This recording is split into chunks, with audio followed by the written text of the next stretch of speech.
मातृशान् मोहमुग्धान् कथमतनुवश त्वां बुद्धकेशान् यजे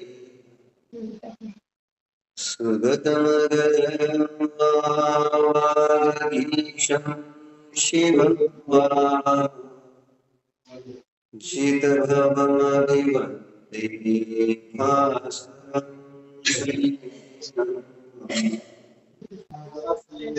जित भाऊ केवली श्रुत केवलीने सांगितलंय. आता मी काय प्रश्न विचारलाय अनिला भाऊ? कोणाला नमस्कार हा सुंदर विशेषण दिलेलं.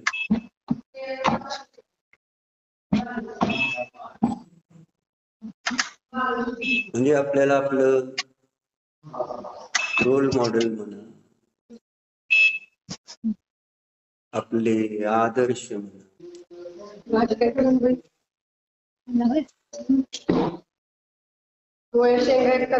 कोण असले पाहिजे?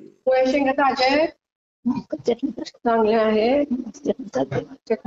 का असले पाहिजे? ते सांगायचा प्रयत्न कर. आपल्याला कळतच नाही की आपण का नमस्कार करतो, त्यांना का नमस्कार करतोय आपण.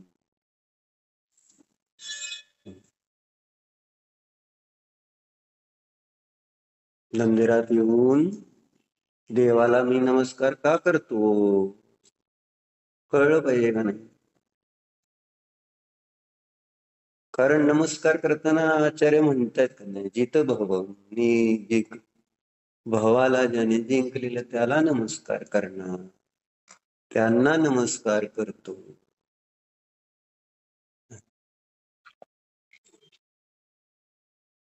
म्हणजे त्यांना भवातून मुक्त व्हायचंय म्हणून, संसारातून मुक्त व्हायचंय म्हणून ते जित भवम म्हटले ना, ते माझे आदर्श.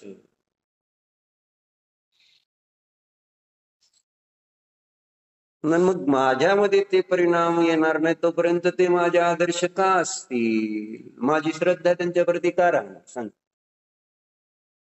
काय नाही, देव आहेत इतर लोक मानतात आपल्या आपल्या कुलामध्ये जातीमध्ये जन्मले तिथं जसे असतील तसे. मी जैन झालो म्हणून मला माझ्यासाठी हे देव झालेले आहेत बस. आणि तुमचं भाग्य एवढं तर चांगलं आहे की तुम्ही अजून पाया तर पडता, तुम्हाला पाया पडण्याचे भाव तर होत. आता जसं पुढं पुढं काळ चाललाय, मंदिर नाही आहेत जवळ आणि परिणामाची अशुद्धी, मंदिर जवळ म्हणण्यापेक्षा परिणामाची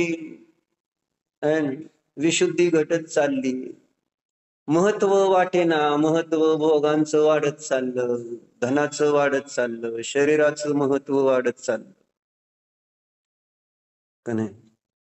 आणि त्यामुळं मग देवधर्म गुरुचं महत्व डे बाय डे घटतंय, डे बाय डे. बाकीच्यांचं जाऊ द्या, माझ्यात पण होणार आहे, कारण पंचम काळ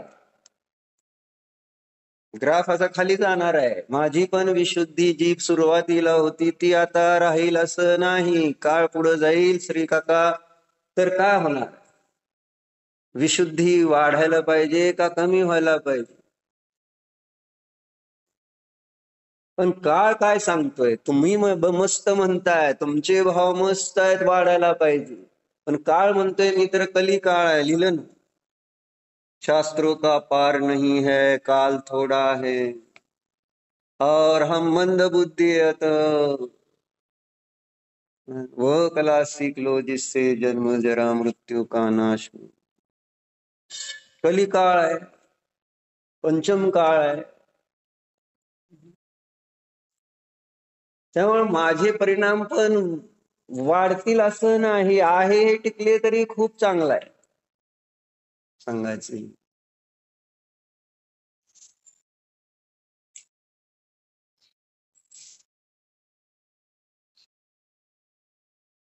मग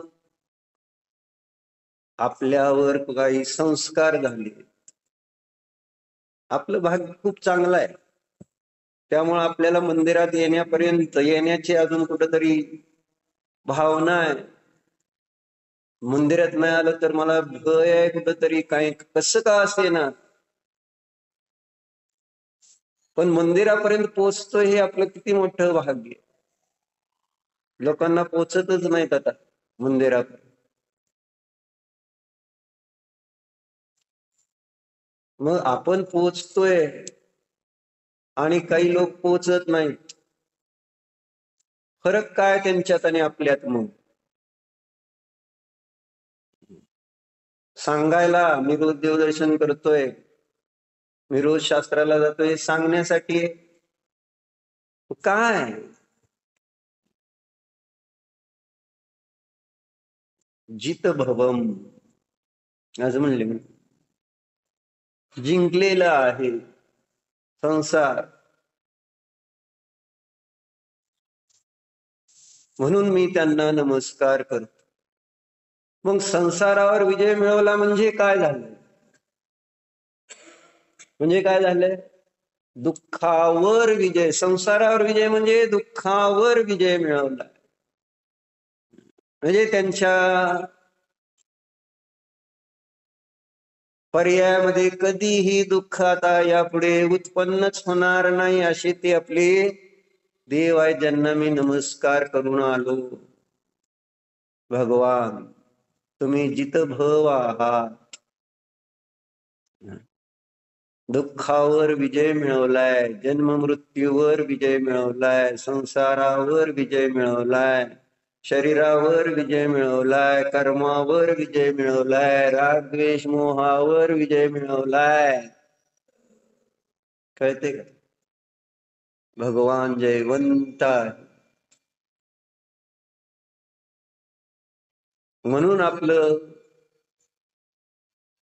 डोकं त्यांच्या चरणी सहज नतमस्तक व्हायला पाहिजे.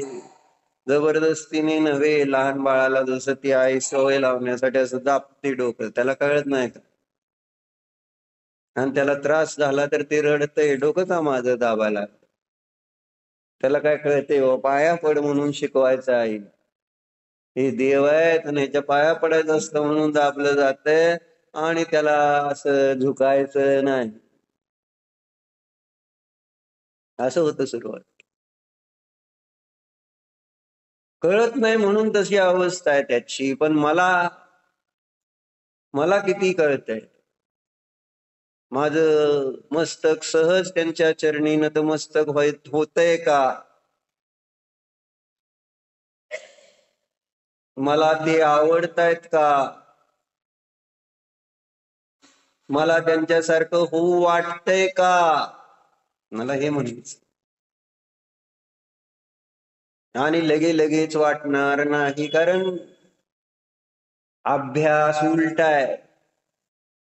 आपला अभ्यास उलटाय. त्यामुळं यांच्या संगतीत आल्यानंतर आज पहिल्या दिवशीच त्यांच्या प्रेमात तुम्ही नाही पडणार.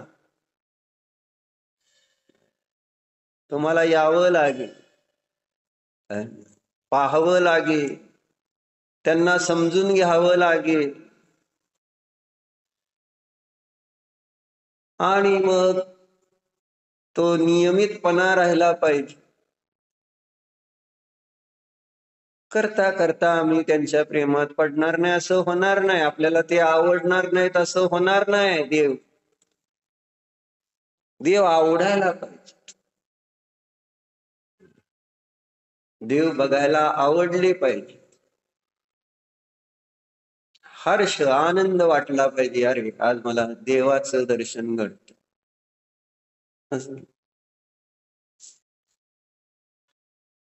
आणि ते होण्यासाठी गरज कशाची आहे?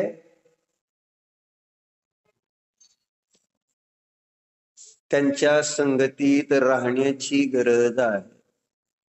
पुन्हा पुन्हा आपण त्यांच्या जवळ जाऊ, त्यांना समजून घेण्याचा प्रयत्न करू, तर आपल्याला हळूहळू लक्षात येणारच आहे. असं होणार नाही की आपण जीव आहे म्हटल्यानंतर आपल्याला कधी ना कधी लक्षात येणारच. एवढं लक्षात येईल.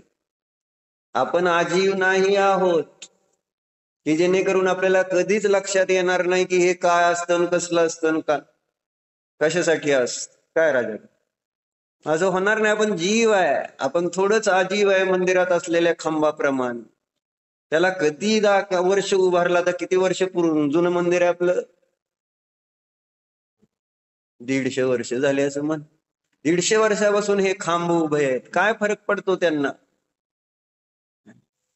भावनाच नाहीत ना, चेतनाच नाही, तर त्यांना काय फरक पडतोय मी मंदिरात उभारलोय का घरात उभारलोय का?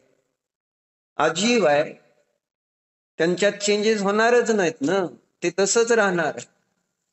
पण मी जीव आहे, माझ्यात भावना आहेत, त्यावेळी माझ्यामध्ये बदल घडवू शकतो आणि तो बदल घडवून आणू शकतो आपण. आपल्याला घडवण्याची इच्छा पाहिजे. मी मला घडवणार. दगडाला घडवलं तर दगड पण देव बनतो, प्रतिमा बनते. घडवावं लागते म्हणतात ना त्याला. मूर्ती साधा दगड असतो, त्या दगडातनं मूर्ती बनली जाऊ शकते, पूजनीय बनवू शकते. जड वस्तू माझ्यासाठी ती पूजनीय होते, पण मी पूजनीय माझ्यासाठी होईना. त्या मूर्तीमध्ये असणारे जे देव आहेत ते माझ्यासाठी पूजनीय होईना. तो दगडच माझ्यासाठी पूजनीय होत राहिला. कोण पूजनीय होत राहते बघा? त्यामध्ये असणारा जो अनंत ज्ञान दर्शन सुख वीर्यवाला आत्मा, तो माझ्यासाठी पूजनीय होतोय का?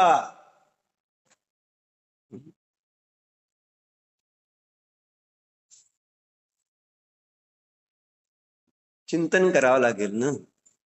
जीव आहे, जीव नावाचा एक पदार्थ. आणि मग त्या जीवामध्ये, कुठल्या त्या जीवामध्ये म्हणजे आपल्या जीवामध्ये पण बदल घडू शकतो जर आपण घडवलं तर. आणि ते घडवण्याचा उपाय त्यांच्या संगतीत राहणं. पुन्हा पुन्हा संगती सुटली की परिणामाची अशुद्धी झाल्याशिवाय राहत नाही. संगतीचं फार मोठं महत्व ज्ञानार्णवमध्ये एक चॅप्टर लिहिलेलं आहे, वृद्ध सेवा. वृद्ध सेवा म्हणजे म्हाताऱ्यांची नव्हे. वृद्ध सेवेचा अर्थ त्यांनी घेतलाय ज्ञानींची सेवा. तपाने वृद्ध आहेत, ज्ञानाने वृद्ध आहेत, संयमाने वृद्ध आहेत, श्रद्धेने वृद्ध आहेत. त्यांची सेवा करा म्हणजे त्यांच्या संगतीत राहा, परिणाम बदलतात.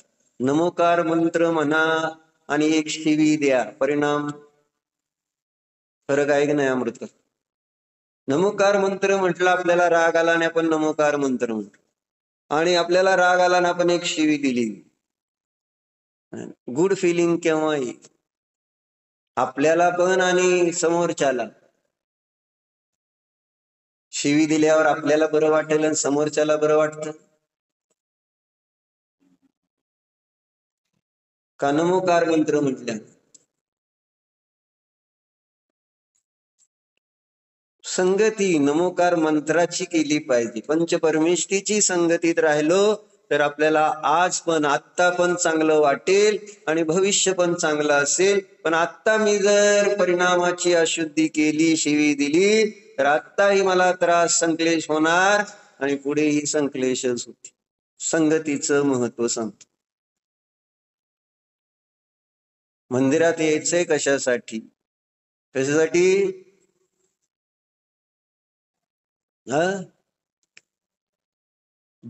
जिंकायला यायचं, जित भाऊ. मला पण तुमच्यासारखं संसारावर विजय मिळवायचा आहे. काय बाबूली, तुम्हाला व्हायचंय का नाही प्रधानमंत्री? होय म्हणते. म्हणजे प्रधानमंत्र्याकडे बघितलं, गावचा एखादा पुढारी बघितलं, तुमचे भाव बदलते. पण देवाला बघून कधी भाव बदलणार नाहीत की देवा मला तुमच्यासारखं व्हायचंय. गुरूंना बघितलं तर भाव होणार नाहीत की तुमच्यासारखं मला व्हायचं. बरोबर आहे, आमचे आदर्श.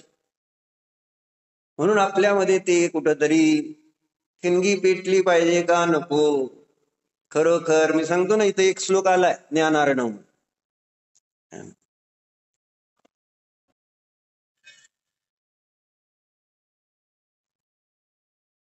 मोक्षाला का गेलं पाहिजे म्हणून, ज्ञानी मोक्षाला जाण्याची इच्छा का करतात याची चर्चा यांनी घेतली या श्लोक.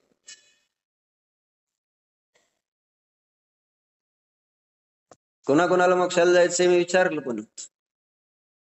इथं आपण सगळे बसलोय, पण इच्छा किती आहे, तीव्रता, किंवा फक्त आणि फक्त मोक्षच पाहिजे, बाकी काय नको मला, अशी इच्छा किती आहे निलेश? काय नको, बाज झालं आता. म्हटलं लक्षच देत नाही आपण. मृत्यूवर लक्ष नाही, रोगावर लक्ष नाही, प्रतिकूल प्रसंग जे काही आहे त्याच्यावर माझं लक्षच जात नाही आहे. कारण मला नाही आत्ता मृत्यू, मला आत्ता रोग नाही, मला आत्ता काही प्रतिकूलता नाही. त्यामुळं आपण एकदम असे गाफील. मला कशासाठी मोक्षाला जायचं असं कधीच मला वाटत नाही की मला या संसारातून सुटलं पाहिजे, मुक्त झालं पाहिजे, मोकळं झालं पाहिजे. का वाटत नाही? ज्ञानीचं म्हणणं काय? ज्ञानी म्हणतात की मी मोक्षाला कधी जाईल. मोक्षाला जाण्याची इच्छा ज्ञानीकडे का असते याचं कारण त्यांनी इथं दिलेलं आहे. श्लोक नंबर आहे 965, 965 ज्ञानार्णव. वाचू का? सम्यक ज्ञान विवेक शून्य मनस पापा गुण द्वेषिणो निस्त्रंशाशम सत्य सूत्र विमुखा कार्यं विना वैरिण दौर्जन्यादिकलंकिता यदि नरा न स्युर्जगत्यां तदा कस्मातीव्रतपोभिरुन्नतधिय काङ्क्षन्ति मोक्षश्रियम्. शेवटची ओळ. कस्मात तीव्र तपोभिः उन्नत धियः कांक्षति मोक्षश्रियम्. कांक्षति, कांक्षति म्हणजे कशाची? मोक्षश्री, मोक्षरूपी लक्ष्मीची इच्छा. कस्मात कांक्षती, का बरं इच्छा करते असं म्हटले. तप आदी करून, साधं सुद्धा नाही, तप सुद्धा करायची माझी तयारी आहे, संयम धारण करायची तयारी आहे, सगळा परिग्रह सोडायची तयारी आहे, पण मला मोक्ष द्या. बरोबर आहे. व्यवहारात आपण सगळ्या तयारी ठेवतो. संसार करताना आम्ही संयम धारण करतो, तप धारण करतो, धन त्याग करतो, परिग्रहाचा त्याग करतो, संसार करता. हे शरीराच्या प्रेमात पडलो असताना, संयोगाच्या प्रेमात असताना आपल्याकडून संयम तप त्याग होत नाही. डॉक्टरनं सांगितलं तर संयम धारण करताय का नाही? मग कोणासाठी? शरीरासाठी. आणि शास्त्र सांगितलं संयम धारण करायला तर करणार का? करता का म्हणलं? देव गुरु सांगते, जेव्हा धर्म सांगतो संयम धारण करा तर करतो का आपण? श्रद्धा डॉक्टरवर जास्त आहे का देव गुरु धर्मावर आहे? अमृत का कोणावर श्राद्ध?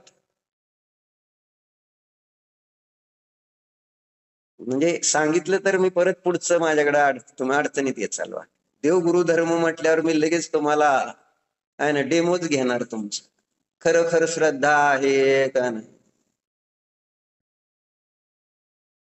तिथं पथ्य पाळा म्हटलं तर पाळणार. रात्री जेवू नका, अमुक खाऊ नका, तमुक खाऊ नका म्हटलं डॉक्टरनं सांगू दे मी लगेच ऐकतो.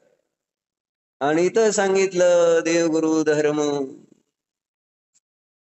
मोबाईल वापरू नका, है ना, डोळे खराब होतील, कान खराब होतील असं डॉक्टरनं सांगितलं तर तुम्ही ऐकणार का नाही. मुलाला सांगितलं, मुलाचे डोळे आता जातील जर जास्त बघितलं, मग तो मुलगा रडला तर देणार का त्याला मोबाईल? देणार का नाही?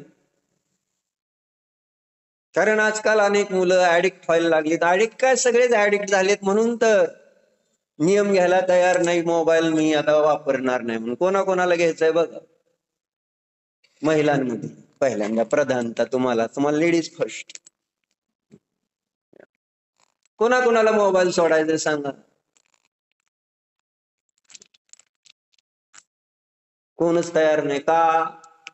मी म्हटलं मला व्यसन लागलंय. तुम्हाला तसं विचार केला तर काम काही नाही, पण व्यसन असं लागलंय की आता ते सोडायचं म्हटलं तर तुम्हाला असं वाटतंय की माझा जीवच जाईल. मिलन आली का? शिखरजीला जाणार आहे ना? मोबाईलचा त्याग करायचंय का शिखरजीला जाऊन येतोपर्यंत? नाहीतर काय होणार, मोबाईल जवळ असला की सिरियल, गाडीत बसल्यानंतर सिरियल तर बघितल्या जातील. गाडीत बसल्यानंतर दुसरं काम, फोनवर दुसऱ्याशी बोललं तर जाणार. पण सांगताना म्हणणार नाही मला ध्यान करायला मोबाईल लागतो. ध्यान किती वेळ करणार, सिरियल किती वेळ बघणार आणि इतरांशी गप्पा गोष्टी याच्यासाठी उपयोग किती केला जाणार.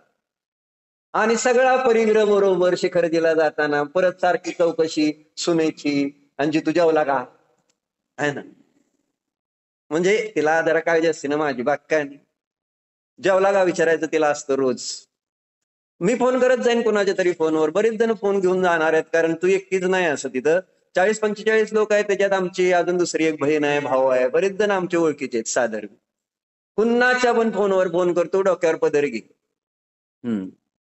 मन पंचपरी साक्षीने बर निलय मग की हसताय तुम्ही मनातून पंचपरी साक्षीने. आचार्य बर चालतंय म्हणा पंचपरी साक्षीने. आज वाजलेत 9:15 झाले, ते उद्या 9:15 पर्यंत बरं का. आजच्या दिवस सार्थ 24 तास. हा, सर्व दोषाचे प्रायश्चित म्हणून मोबाईलचा त्याग करत आहे. छान, एक नंबर. 9 वेळा नमस्कार मंत्र म्हणा की एवढा मोठा व्रत नियम घेतलाय, परत पंचपरमेश्वरीचं स्मरण करा, नाही तर म्हणणार कुठं गेलं कोण असं.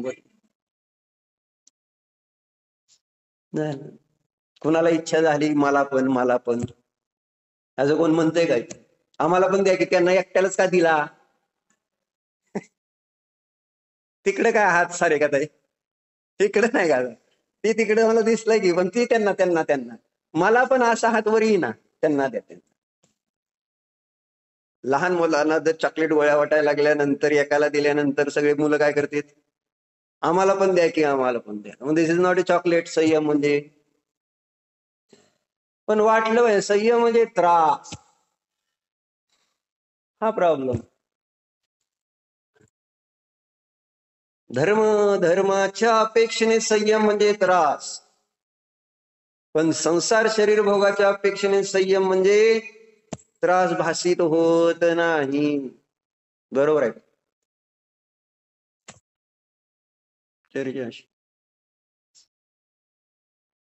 इथं कशासाठी सांगतोय? इथं लिहिलंय कस्मात तीव्र तपोभी उन्नत धीय कांक्षती मोक्ष श्रियम. कळते का? अर्थ तर कळते. हे दोन तर शब्द कळे. कांक्षती मोक्ष श्रियम. कस्मात, का बरं इच्छा कर. कस्मात तीव्र तपोभी, तीव्र तपाच्या द्वारे तप सुद्धा स्वीकारते. पण एकच ध्येय आहे, एकच लक्ष आहे की काही करून मला मोक्ष पाहिजे. का असं त्यांना वाटतं? असं त्यांना का वाटतं? मुनींच्या अपेक्षेने कथन चाललंय इथं असं समजून चाल. पण मुनी म्हणजे आपल्यासारखेच एक मनुष्य जीवच.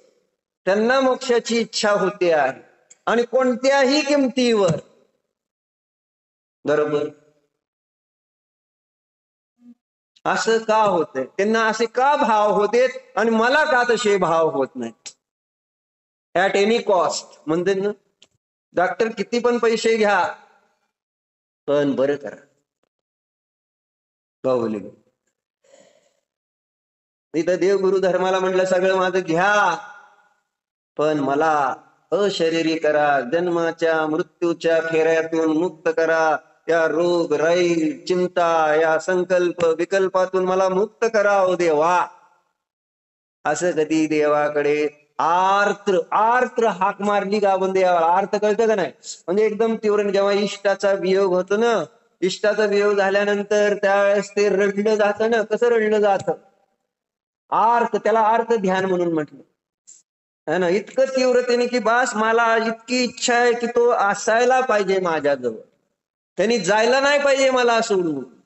मग मला इष्टाचा वियोग केव्हा भासित होणार की मला का नाही मोक्ष अजून, माझी का नाही अजून मुनिदशा, माझ्या जीवनात का नाही यथाशक्ती संयम तप ज्ञान ध्यान.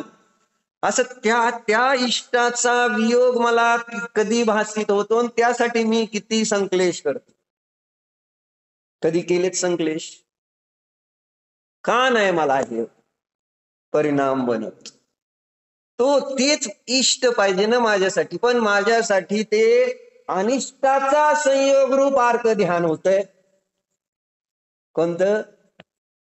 म्हणजे संयम तप ज्ञान ध्यान ह्या गोष्टी जर तुम्हाला द्यायला लागलो, जसं आता नियम जर द्यायला लागलो, कोणाला माग घ्यायचा होता नियम आता अजून?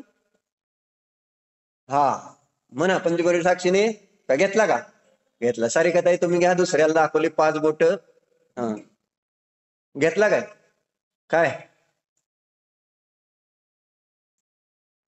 असं म्हणतात का? किती व्यवस्थित म्हणावं, हात जोडावं, पंचपरमेश साक्षी म्हणावं, सर्व दोषाचे प्रायश्चित्त म्हणावं. म्हणजे हळूहळू एक एक थेंबे थेंबे सगळे जाते, जसं एक एक दिवसानं वी कॅन नाही ना अचीव्ह द गोल. असं आहे ते. आपण आपलं ध्येय आपलं साध्य सिद्ध करू शकतो. काय काय बघा बाबा, संसाराला फोन करायचा असलं तर. कोणाचा पाय दुखतोय?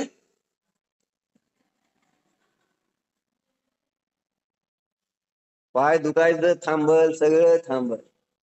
नाही थांबवायचं तर तुम्ही नियम घेऊच नका. काय तुम्हाला नियम नाही? मोकळीकवाल्याला मी नियमच देत नाही. दृढता अशी इतकी पाहिजे, तुमच्या दृढतेवर ठरवा तुम्ही. मला घ्यायचंय का नाही घ्यायचंय हे तुम्ही ठरवा. तुमचे परिणाम आहेत. हे म्हटले मला नुसतं मोबाईल एकतर फोन नुसतं करायला परमिशन द्या, तुम्ही म्हणताय घ्यायला पण. म्हटलं ना, तो शेवटी राग आहे. महाराजांना असं थोडं थोडं थोडं चालतं का?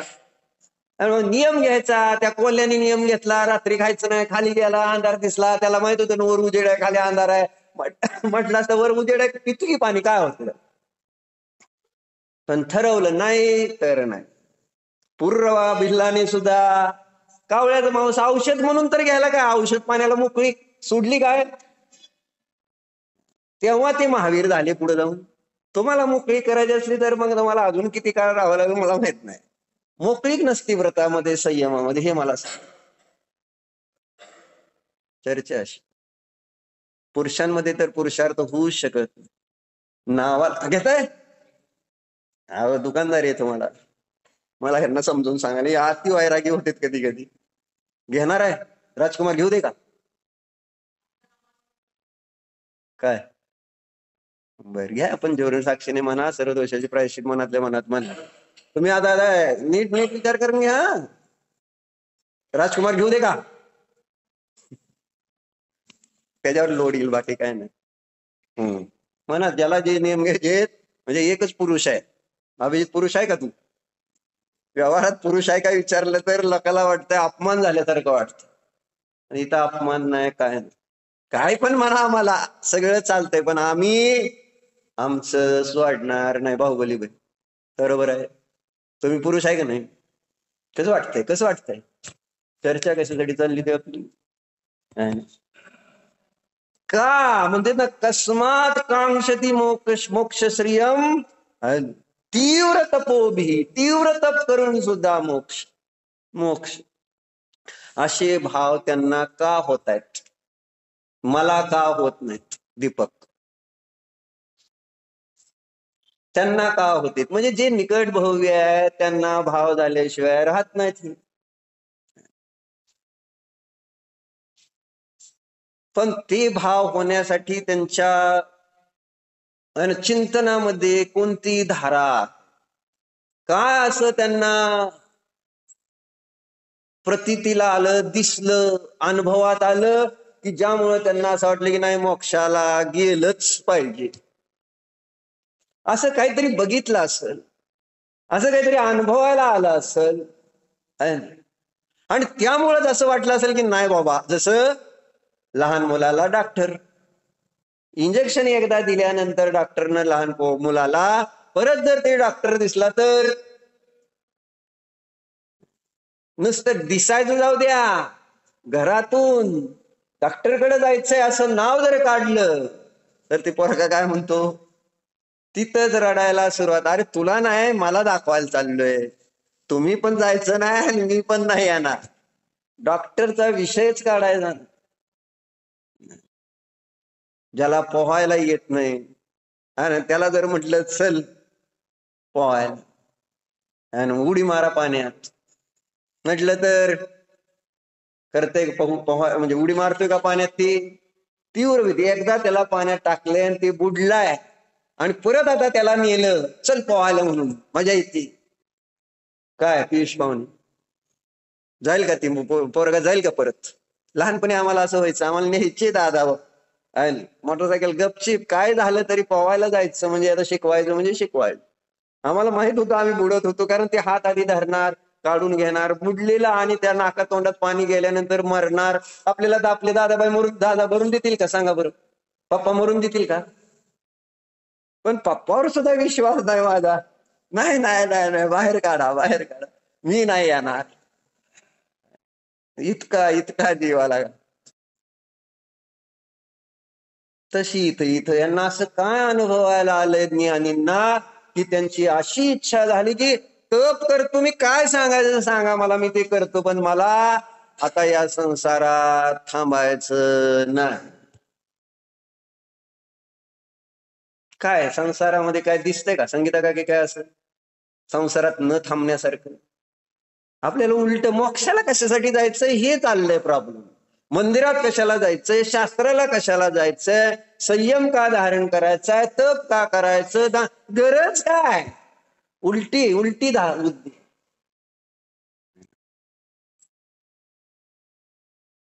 आणि यांचं उलट असं, त्यांनी काय बघितलं, त्यांना काय दिसलं या संसारामध्ये, म्हणून त्यांची अशा प्रकारची तीव्र इच्छा की शरीराला किती कष्ट पडू दे पण मला मोक्षाला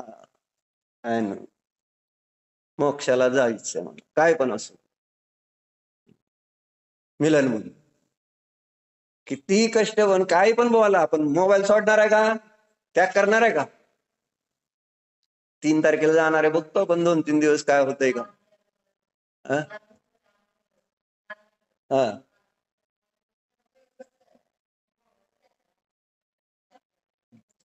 छान वाटलं ना? मग कायमचं सोडलं तर किती छान वाटेल. 15 दिवस विकल्पच नाही. मिलन भाऊन जाऊबाईने काय सांगितलं? जर विघ्न नको असेल शिखरजीच्या यात्रेमध्ये, धर्मच मात्र करायचा असेल तर मोबाईलचा त्याग करा, असं मी नाही, महाराजांनी सांगितलंय. आता तर मग ऐकते का नाही? देव येऊ द्या हो. तुम्ही काय महाराजाचं घेऊन बसलाय? बरोबर आहे का? मला हे सांगायचंय, म्हणजे आपण ऍडिक्ट नाही झालेलो आहोत. फक्त आपल्याला ड्रग घेणारे ऍडिक्ट वाटतायत, पण आम्ही सगळे मोबाईल, कारण मुलांना तिथं नियम दिले होते पंढरपूरला, त्यावेळेस त्यांनी मुलांनी आपले अनुभव सांगितले की किती अस्वस्थता झाली जेव्हा तिथं निवांत कारण निवांत बसल्यावर त्यांचं काम, निवांत काय काम असलं तरी ते मोबाईलवर बघत असते, चालताना सुद्धा मोबाईल बघते, शीला गेले तरी मोबाईल बघते, बाहेर ठेवून जात नाहीत, तिथं सुद्धा घेऊन जायचं. म्हणजे एक सेकंड सुद्धा तो सोडायचा नाही. एक दिवसाचा मुलांना नियम दिला. प्रत्येक जण सांगत होता की कसा त्रास झाला, तुम्ही बघून घ्या तुम्हाला त्रास होतोय का नाही. जर तुम्ही तो सोडल्यानंतर तुम्हाला त्रास होतोय तर तुम्ही ऍडिक्ट आहात, तुम्हाला व्यसन लागलंय. आणि व्यसन म्हणजे वाईट सवय, आणि वाईट सवय ही दुर्गतीच कारण आहे. म्हणून सप्त व्यसन सांगितली. आता ही 8वं व्यसन लिहावं लागेल ते मोबाईल. चेक केलं पाहिजे की नाही, वेळेवर चेक केलं पाहिजे. पैसे मिळवायला लागल्यानंतर त्या पैशाशिवाय, दुकानाशिवाय मी राहू शकतोय की नाही, चेक आहे ना. प्रत्येक गोष्ट चेक झाली पाहिजे का नको. सोनं चेक करून घेता का नाही, घेता देता सगळं चेक झालं पाहिजे ना. मग तसं मला इथं चांगली वाईट सवय कोणती लागली समजायला पाहिजे का नको, ती सोडून बघा. आणि मला जर अस्वस्थ होत असेल, माझे हात थरथर कापायला लागले आणि माझं मनामध्ये अशी भीती सारखी वाटायला लागली, आता काय होतंय, आता काय होतंय, असं जर वाटत असेल तर समजायचं आपण ऍडिक्ट झालेलो. पण दारुड्याला जरी त्याला कळलं मी ऍडिक्ट झालोय, पण तरी त्या दारूचं असं व्यसन लागलेलं असतं की त्याला कुणी काही कसंही सांगितलं तरी, तंबाखू खायचं व्यसन लागलं कसंही सांगितलं तरी त्याला कळतंय वाईट आहे, त्याने बघतंय, त्याला दाखवलं जातंय. सगळे अशा त्याच्यावर लिहिलेले असते, smoking is injurious to health, सगळं drinking is injurious to health, काय नाही म्हणून सूचना लिहिले, सगळे चित्र, सगळे ऍडव्हर्टिजमेंट, कसे कसे कॅन्सर झालेले लोक, गाल बिल सगळे कापलेले, सगळं चित्र आणि मेलेले पण त्यांच्या समोर दाखवते. पण मान्य नाही, त्या तंबाखूच्या पुडीवर पण चित्र आहे. आता मोबाईलवर चिटकवायचं का तसलं चित्र, कोण घाबरते. नरकाचं चित्र चिटकवलं का नाही त्या मोबाईलवर, मागच्या बाजूला ती असते की नाही काय म्हणा कव्हरवर नरकाचं चित्र चिटकवा आणि नेहमी बघायचं ते उलटा करून. तू हे वापरलं तर हे फळ आहे. सोडायचंय का भाऊ बोलू, नरक सोडायचा आहे का असा प्रश्न. आभक्ष सोडायचंय का हा प्रश्न. आचार्यांनी तिथं मग परिग्रह संबंधीचा त्यागाची चर्चा केलेली आहे. ध्यानासाठी सगळी चर्चा ज्ञानारण्यमध्ये आलेली आहे, ध्यानासाठी आलेली आहे, भेद ज्ञानासाठी आलेली आहे की मी आणि हे सगळं संपूर्ण संसार भिन्न. त्याची एकाग्रता होण्यासाठी जीवामध्ये, आपल्या जीवामध्ये उपयोग टिकवण्यासाठी कशाची गरज आहे हे सांगितलेलं आहे क्रमाने, आणि मग शेवटी जाऊन ते ध्यान सांगणार. या पद्धतीने गेला तर तुम्हाला सहजतेने ते ध्यान म्हणजे त्यामध्ये तुमचा उपयोग स्वतःमध्ये एकाग्र होऊ शकतो आणि त्याचा तुम्हाला आनंद प्राप्त होऊ शकतो.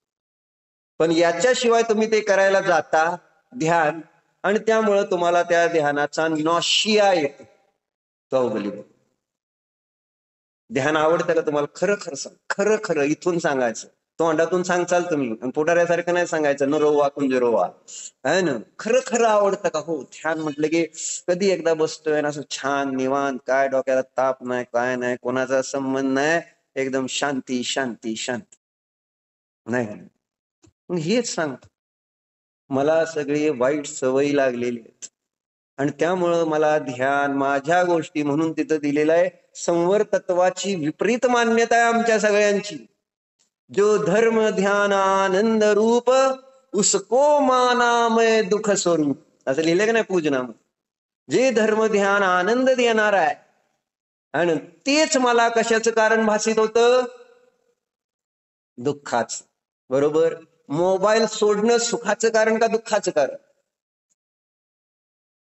मोबाईलचा त्याग करणं सुखाचं कारण का दुःखाचं कारण अभिजित.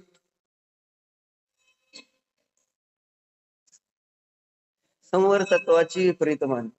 मोबाईल सोडलं तर मला त्या ठिकाणी दुःख होणार, आर्तरौद्र ध्यान सोडल्यावर मला दुःख होणार. काय म्हणायचं ह्या बुद्धीला करायचं, कसं समजावून सांगायचं अशा बुद्धीला?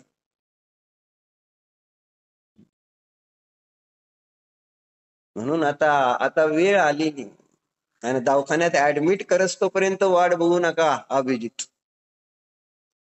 नाहीतर मग ऍडमिटच करावं लागतं शेवटी, माहित आहे ना. त्रास म्हणजे व्यसनाच्या अधीन झालं आणि ते सुटत नाही, त्रास वाढले तर शेवटी ऍडमिटच करायची वेळ येईल. आणि तुम्ही नाही म्हटला तरी तुम्हाला जबरदस्ती अँब्युलन्स मध्ये घालून नेलं जाईल. तुम्ही किती हल्ला तर तुमचे हात पाय बांधून ठेवले जातील, पण इलाज करायला न्यावं लागेल. इतकी प्रकृती बिघडू देऊ नका. म्हणून लक्ष लक्ष दिलं पाहिजे आपल्या विचारावर, आपल्या परिणामावर. टोडरमलजींनी मोक्षमार्ग प्रकाशकमध्ये सुरुवातीलाच दिलेलं आहे श्रोत्याचं लक्षणाम आहे ना. या परिणामाचं मला काय फळ मिळेल, हे चारित्र कैसे बन रहा है, हे ज्या क्रिया बनतायत माझ्याकडून त्या कशा बनतायत आणि त्याचं मला काय फळ, याच्यावर प्रत्येकाने रोज विचार करायला पाहिजे. आणि विचार करण्यासाठी वेळ द्यावा लागेल, आणि त्या वेळेच नाव आहे ध्यान. त्या वेळेमध्ये तुम्ही दिवसभरामध्ये केलेले जे काही गोष्टी आहेत त्याच्यावर विचार करा. चांगलं वाईट माझं हित आहे, आणि आपण स्वतः नाही करणार म्हणून तोपर्यंत आपल्याला हे भाव होणार नाहीत. आणि कस्मात तीव्र तपोबी उन्नत धीय, उन्नत धी शब्द वापरला. उन्नत धी म्हणजे ज्यांची बुद्धी, धी म्हणजे बुद्धी उन्नत आहे, सम्यक आहे, चांगली आहे. उन्नत धीय कांक्षती मोक्ष श्रेय, मोक्षाची इच्छा का बरं करत? प्रश्न काय? त्यांना संसारात काय दिसलंय की जेणेकरून ते म्हणतेत नाही नाही मोक्षाला जायलाच पाहिजे, तुम्ही माझ्याकडनं सगळं माझं घ्या आहे ना, पण मला मोक्ष. काय तुम्हाला एखाद्या डाकून पकडलं दीपक आणि म्हटले दे सगळं काय असेल, काय करणार? जीव घे, पण काय देणार नाही. जीव गेल्यावर काय करायचं? हे सगळं घेऊन जाणारच. चमडी जाय पर दमडी न, बरोबर आहे का राजा काका?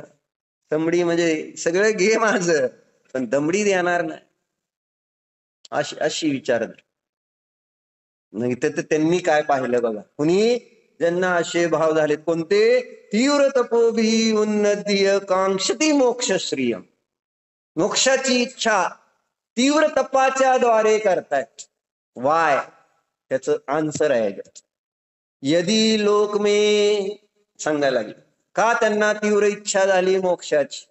यदि लोक में सम्यक ज्ञान और विवेक से शून्य मन वाले लोग है तो मैं संसार में क्यों रहूं, इस लोक में क्यों रहूं. तुमच्या आजूबाजूला काय बाहुबली बहिणी, तुमची बायको, तुमचा पोरगा, त्यांच्याजवळ काय विवेक नाही समजा, दिवस रात्र धंदा धंदा धंदा एवढंच कळतं. आवडतीत का असली लोक, तिथं राहू वाटतंय का? प्रश्न आहे ना. म्हणजे उदाहरण आहे हे, म्हणजे खरं खरं असं थोडंच असतं सगळं आहे ना, आणि असलं तरी सगळ्याच असतं, एकट्याचं नसतं आहे ना. राहू वाटतं का? बायको सारखी किरकिर करत असेल तर हा काय राजकुमार, बायको जर सारखी किरकिर किरकिर करत असली तर काय काय परिणाम होतो?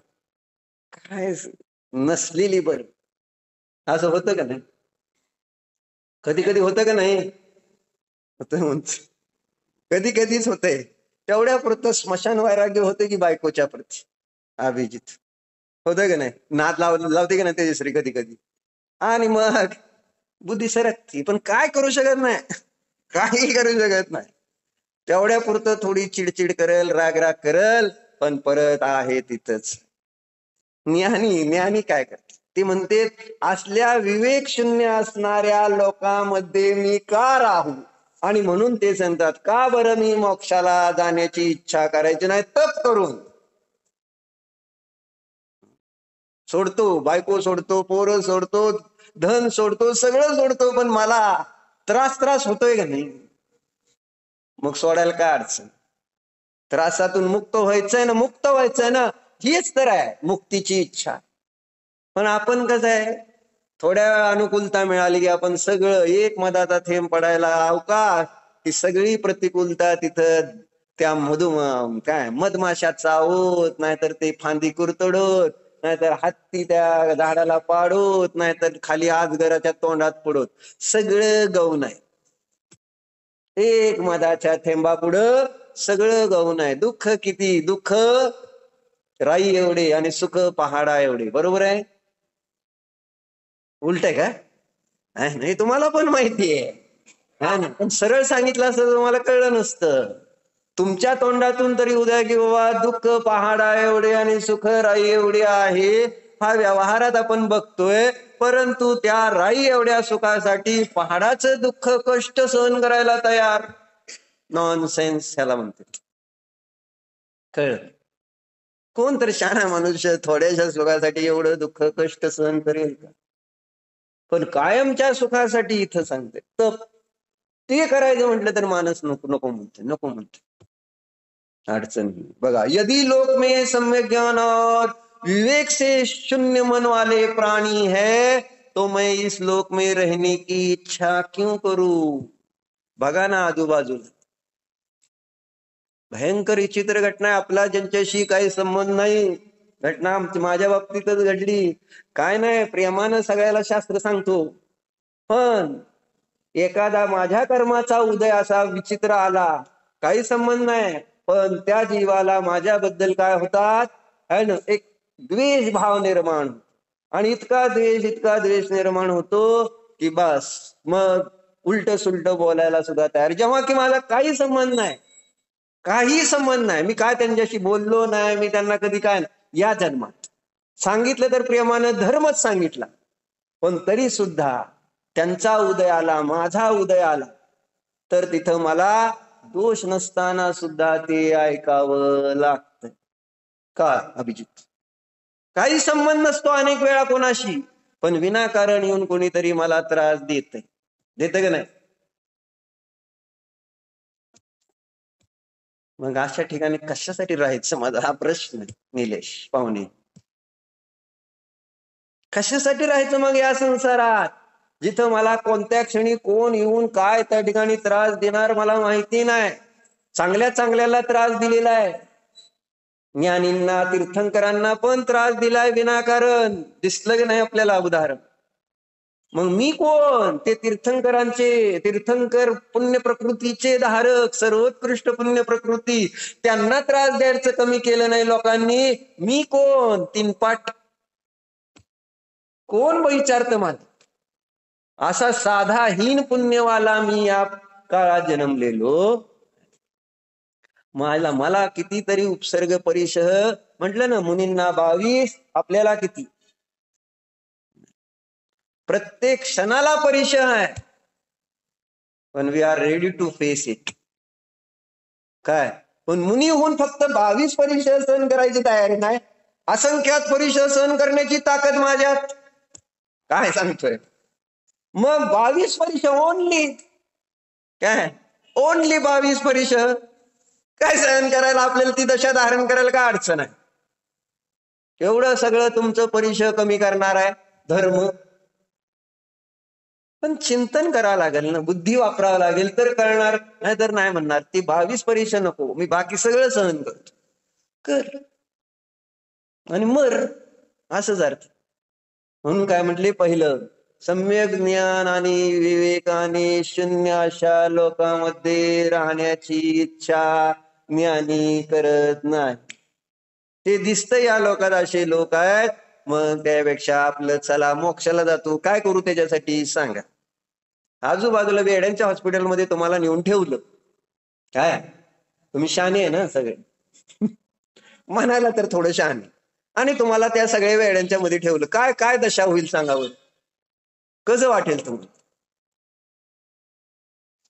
चला बाबा हे ते, कारण प्रत्येक जण येणार आहे तुमच्याजवळ, आणि त्यांचा वेडेपणा जो काही असेल त्या पद्धतीने ते तुमच्याशी बोलणार आहे. कारण काय जे करायचं ते करा. किती वेळ तुम्हाला बरं वाटेल तिथं? नियम घ्या सगळ्यांनी, एक दिवस वेळेच्या हॉस्पिटलमध्ये राहायचं. म्हणजे तुम्हाला त्याचे शास्त्र कसं समजणार, बाकी काय नाही. म्हणजे शास्त्र म्हणजे एकदा एक दिवस वेळेच्या हॉस्पिटलमध्ये राहायचं आणि मग तुम्ही शास्त्र अगदी मन लावून ऐकचाल असं मला. हा आता हेच करायला पाहिजे हो, बाकी काय नाही. प्रयोग केल्याशिवाय समजत नाही. कारण आपल्याला आजूबाजूला म्हटलं ना अशीच अवस्था आहे, पण आपण त्याला त्या पद्धतीत तीव्रता दिसत नाही त्याच्यातली, त्यामुळे आपण त्याला नेहमीच गौण केले. थांबू वाटणार नाही. जेव्हा अभ्यास होतो ना आणि जेव्हा बघायला लागतो ना आजूबाजूला, तर त्यावेळेस कळतं ज्ञानीला ही काय म्हणजे वेड्यासारखं कोण भांडतंय काय, कोण हट्ट करतय काय, कोण चिडतय काय, कोण मान कशाय आहे ना, कोण मायाचारी कसं करतय, लोक काय करतोय, ह्या सगळ्या गोष्टी दिसू लागतात. आणि मग ते असं वाटतं व्हॉट इज दिस, हे काय चाललंय, काय चाललंय उगच. आणि तेच माझ्या संपर्कात जर यायला लागले तर मला कसं वाटेल, नको वाचू. म्हणून महाराज लांब राहते आपल्यापासून. नको यांची संगती नको रे बाप्पा. ही आपले हेमचंदजी नेहमी म्हणणार, सोनार शिंपी कुलकर्णी अप्पा यांची संगती नको रे बाप्पा. तेवढे एक मराठी वाक्य त्यांना येतं. कोण कोण? सोनार शिंपी निलेश पाहुणे. कोण आहे शिंपी? आहे ना, कुलकर्णी अप्पा. नको संगती नको. ज्ञानीला असं वाटतंय नको यांच्या संगतीत नको. कारण येऊन करणार काय ते, तेच विकल्प. ज्याच्यापासून मला वाचायचंय तेच येऊन, आणि जे मला कळतंय की त्याच्यामध्ये काही दम नाही. तुमच्या विकल्पामध्ये जर बघितला तर कसलाच दम नसतो, पण तुम्ही इतकी त्याच्यात शक्ती ओतलेली असते, तुम्हाला वाटतं नाही नाही नाही ह्याच्याशिवाय काय नाही. जसं बायकांना किरकोळ किरकोळ चमचा असला तरी त्याच्यात इतकी शक्ती लावलेली असते की बस, ही जर चमचा नाही सापडला तर काय नाही. आज होतं का नाही? म्हणजे इतक्या बारक्या बारक्या गोष्टीमध्ये इतकी शक्ती. अरे नाही, मेलं तरी प्रॉब्लेम नाही वाटायला पाहिजे. आणि आम्ही कुठल्या गोष्टीमध्ये किती शक्ती लावलेली असते. सोडून द्यायचं जिथल्या तिथं, ज्याला जे वाटतंय सोडून द्या. नाही ऐकत मिलन बोल मोबाईलचा नियम तर सोडून द्या तिच्यापाशी. नाही तुम्ही ऐकत तर मी काय करणार? तुमच्या मागे लागून माझा संसार वाढवू? नाही. जाणणे पाहणे, सोपं सोपं काम करायचं, जाणायचं. इतकं छान आहे जाणण्यामध्ये, किती ताकद आपण काल बघितलं. ओनली जाण. सगळे स्वतंत्र आहेत, सगळे स्वतंत्र आहेत. मग मी का सगळ्याला पराधीन करायचं, आणि मी का त्यांच्या अधीन व्हायचं? नाही, मी स्वतंत्र आहे, ते स्वतंत्र आहे. ज्याची त्याची ज्याच्या त्याच्याजवळ स्वतंत्रता. आणि याच्यासाठी मी जाणणे पाहणे स्वभाव याची प्रॅक्टिस केली पाहिजे, अभ्यास केला पाहिजे, चिंतन केलं पाहिजे. पूर्ण करू का? यदि लोक में सम्यक ज्ञान और विवेक से शून्य वाले लोग हैं, पापी लोग हैं, गुणों में द्वेष करने वाले हैं, प्रशम सत्य व सिद्धांत सूत्र से परांगमुख, प्रयोजन के बिना भी शत्रुता पूर्ण व्यवहार करने वाले और दुर्जनता आदि से दूषित मनुष्य न होते तो फिर उत्कृष्ट बुद्धि के धारक भव्य जीव घोर तपश्चरण के द्वारा मुक्ति लक्ष्मी की इच्छा ही क्यों करते? जर असले लोक या संसारात नसते तर मग मोक्षाला कशाला जायचं? पण हे सगळं असं दिसतंय म्हणून मला मोक्षाला जायचं. कळ कसे जीव आहेत आजूबाजूला, आहे की नाही? कसे ज्ञानाने विवेकाने शून्य, पापी, गुणांमध्ये द्वेष करणारे, प्रशम सत्य आणि सिद्धांत सूत्र आहेत त्याच्या परांगमुख म्हणजे त्याच्यापासून दूर राहणारे, आणि काय म्हणले, प्रयोजनाशिवाय अकारण शत्रुतेचा व्यवहार करणारे, आणि दुर्जनता आदी से दूषित. असे मनुष्य जर या लोकात नसते तर मला मोक्षाला जायची गरज नव्हती, असं त्यांचं. म्हणून म्हटले ऐसे मनुष्य न होतोय तो फिर उत्कृष्ट बुद्धि के धारक भव्य जीव घोर तपश्चरण के द्वारा मुक्ति रूपी लक्ष्मी की इच्छा ही क्यों करते? बरोबर आहे का? म्हणून चिंतन करा. ओम नमः. हो प्रभू मी मन उच्चन काय कृतकारित अनुमोदन स्वरंभ समारंभ क्रोध मान माया इत्यादी विभावांच्या द्वारे माझ्याकडून या भावात खऱ्या देव शास्त्र गुरु यांचा विनयाला घेतलेल्या व्रतामध्ये अतिक्रम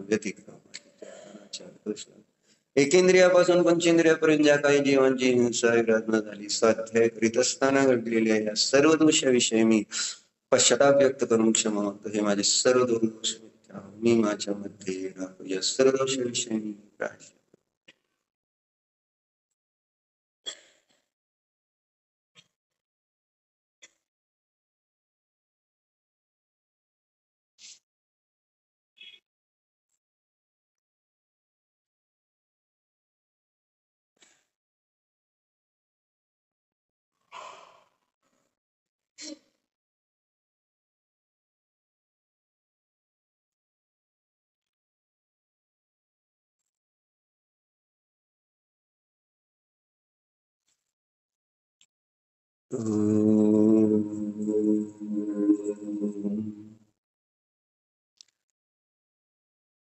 उपयोगाला आपल्या विचारांना सन्मुख करा.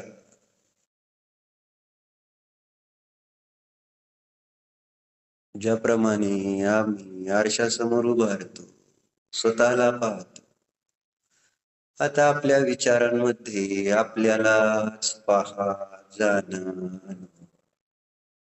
अशरीरी ज्ञान मात्र चिन्मूर्ती अमूर्ती कसा आहे जाण.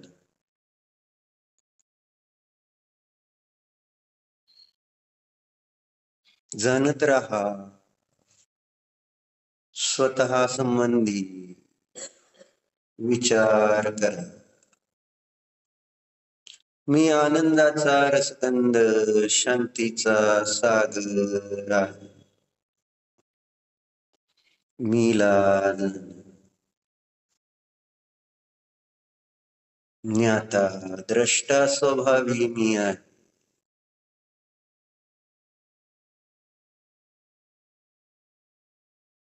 हा मी स्वतंत्र आहे, मुक्त आहे.